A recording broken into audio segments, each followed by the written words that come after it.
Hello everyone, friends. This is the third special edition footlive Season 2, Episode 3, which is not suitable for my channel at all. But I wanted to shoot it, and the fourth episode has already been determined. In other words, in the community, we vote, and now I have decided that you will choose each footlive video. So, I will give you 3 topics to choose from. The most popular one will be Episode 2. And the popularity will be the next episode. And we will completely discard the third one, because you want it the least. Therefore, because the format does not gain astronomical views, and therefore, I want you to watch what you want. Let's skip the unnecessary words and get straight to the point. This is Michael Schumacher. I think you already know him, even if you don't follow Formula 1. And this is Max Verstappen, who may become the greatest driver in the history of motorsport in the future. But what does he have on his chest? The Red Bull logo. Mercedes and Ferrari are also struggling with this question. And how does Red Bull win 3 times in a row? Who is the real magician of the air, and what are the secrets of Red Bull? Let's go!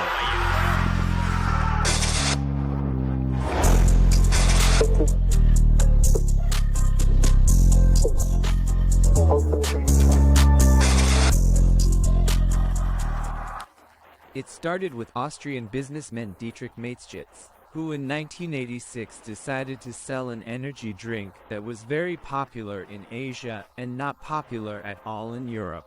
If you want to know more about the history of Red Bull, I recommend watching a video on the channel the day after tomorrow.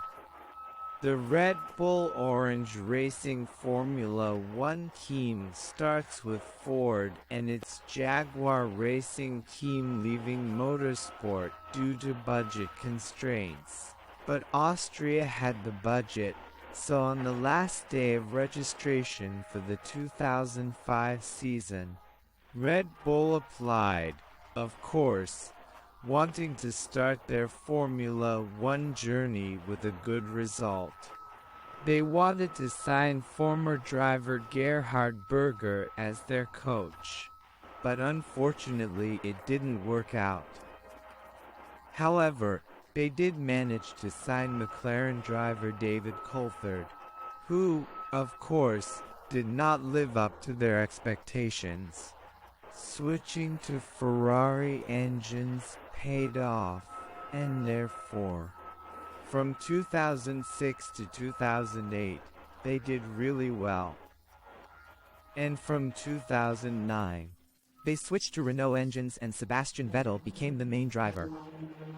In the first Grand Prix in China, he brought Red Bull their first victory and, accordingly, in the following years, as I mentioned, they switched to Renault engines, and in 2010, 2011, 2012, and 2013, they won 4 consecutive championships and 4 Constructors' Cups. But then the great era for Mercedes began, when they won the Constructors' Cup in 2014, 2015, 2016, 2017, 2018, 2019, 2020, and 2021, and their driver Lewis Hamilton, who is considered the best driver in the history of Formula 1 with DRS, won 7 trophies, equaling Michael Schumacher. You may notice, there are 8 Constructors' Cups and 7 trophies. What happened in the first year of 2021? And I will answer that the youngest driver in Red Bull's history, Max Verstappen, won in the last lap, overtook Hamilton, and won his first Formula 1 championship. In the next year, 2022, Red Bull dominates again, but in 2023, the current Red Bull achieves a historic 19 to 20 victories, and Max Verstappen has 1,003 laps in first place.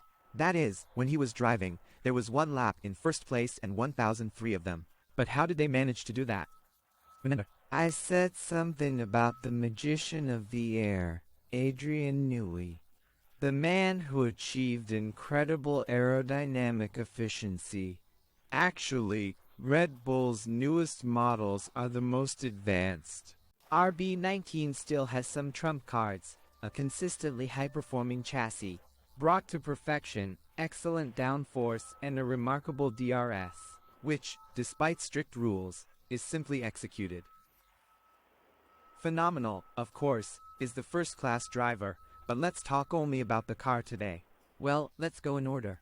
The smart suspension system. Engineers managed to make the ground clearance lower than that of their competitors. Because of this, they also have excellent downforce. All this makes the car more predictable on the track, which is especially important in turns and during braking. In fact, Red Bull is a perfect example of why the engine is not the most important thing, because Mercedes has almost the same engine, and Ferrari's is even better. Of course, other companies also tried to make the same car, but Mercedes went a little off track, and Aston Martin. According to the chief designer or engineer's statement, they had to sacrifice a lot to achieve a result similar to that of the Bulls. The Williams team's engineers stated that there is a strong connection between aerodynamics and suspension now, and it is difficult to bypass the strict regulations. But Red Bull has already succeeded in doing so, and I think they definitely have an advantage for the next 2 years. While all the teams will be thinking about how to do it, Red Bull has already done it. DRS system. Lewis Hamilton praised this system at Red Bull. I don't know why, but he passed me at an impressive speed. I didn't even try to defend myself because there was a huge difference. The Red Bull team has the best resistance system at the level of Haas, 31.5%. Red Bull themselves claim that they don't understand why other companies can't do the same DRS, and it all comes down to the approach to details. Look at how carefully and beautifully the Red Bull's rear wing is designed, and how it is done on Ferrari and Mercedes. The geometry of the car is sometimes brought to perfection, with some absurdity. Did you notice the green arrow at Red Bull?